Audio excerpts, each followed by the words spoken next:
সাবেক স্বরাষ্ট্রমন্ত্রীর ছেলের আন্ডারওয়ার্ল্ড কানেকশন। সাবেক স্বরাষ্ট্রমন্ত্রী আসাদুজ্জামান খান কামালের ছেলে জ্যোতির সাথে ঢাকার আন্ডারওয়ার্ল্ডের শীর্ষ সন্ত্রাসীদের সাথে গভীর সখ্যের তথ্য মিলেছে।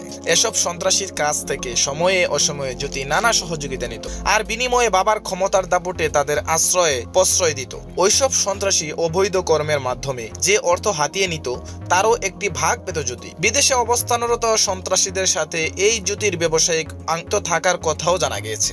দেশ থেকে সে কোটি কোটি টাকা পাচার করেছে বলেও অভিযোগ রয়েছে। বৈষম্য বিরোধী ছাত্র আন্দোলনে ছাত্র জনতা হত্যার অভিযোগে বেশ কিছু মামলার আসামি হয়েছেন সাবেক স্বরাষ্ট্রমন্ত্রী পলাতক আসাদুজ্জামান খান কামাল।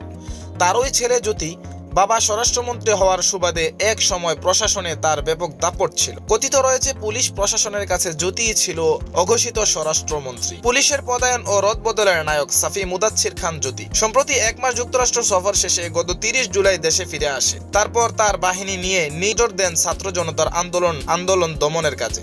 5 আগস্ট অভ্যুত্থানে শেখ হাসিনার পতন এবং ভারতে পালিয়ে যাওয়ার পর থেকে তিনি পলাতক ছিলেন। গত 13 সেপ্টেম্বর উত্তরার একটি বাসা থেকে তাকে গ্রেফতার করা হয়। পরদিন আদালতে সোপর্দ করে 4 দিনের রিমান্ডে নেয় পুলিশ।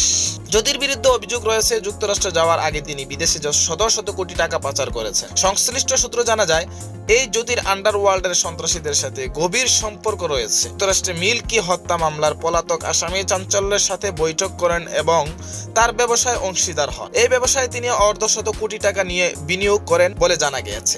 বৈঠকের পর জ্যোতি গ্রুপ ছবি তোলেন যুক্তরাষ্ট্রের পলাতক কয়েকজন সন্ত্রাসী ও সাবেক ডিপিএস খোকনের সাথে। জ্যোতির সাথে ঢাকার পুরস্কার ঘোষিত শীর্ষ সন্ত্রাসী টিটন, তার ভাই রাজন ও সুমনের সাথে সখ্যের অভিযোগ রয়েছে। এই টিটন, রাজন ও সুমনের বিরুদ্ধে বৈষম্য বিরোধী ছাত্র আন্দোলনে ছাত্র জনতার উপর হামলাকারী আওয়ামী লীগ ও যুবলীগের সন্ত্রাসীদেরকে অস্ত্র সরবরাহের অভিযোগ রয়েছে। এই অভিযোগে তাদের বিরুদ্ধে গত 9 সেপ্টেম্বর ধানমন্ডি থানায় একটি মামলা দায়ের করা হয়। পুলিশ জানিয়েছে শীর্ষ সন্ত্রাসী টিটনের বিরুদ্ধে এর আগেও হত্যা সহ অনেক মামলা রয়েছে। এখনো অনেকে তাদের ভয়ে তটস্থ রাজধানীর তেজগাঁও কেন্দ্রিক যে চাঁদাবাজি হতো একটি নির্দিষ্ট অংশ চলে যেত জ্যোতির কাছে। টাকা নিয়ন্ত্রণের জন্য জ্যোতির আলাদা বাহিনীও রয়েছে। একাধিক সূত্র বলেছে সে পদায়ন ও নিয়োগ বাণিজ্য করে কোটি কোটি টাকা হাতিয়েছে জ্যোতি। রাষ্ট্র মন্ত্রণালয়ের তৎকালীন কর্মকর্তা ধনঞ্জয়ের সাথে তার ঘনিষ্ঠতা ছিল অনেক।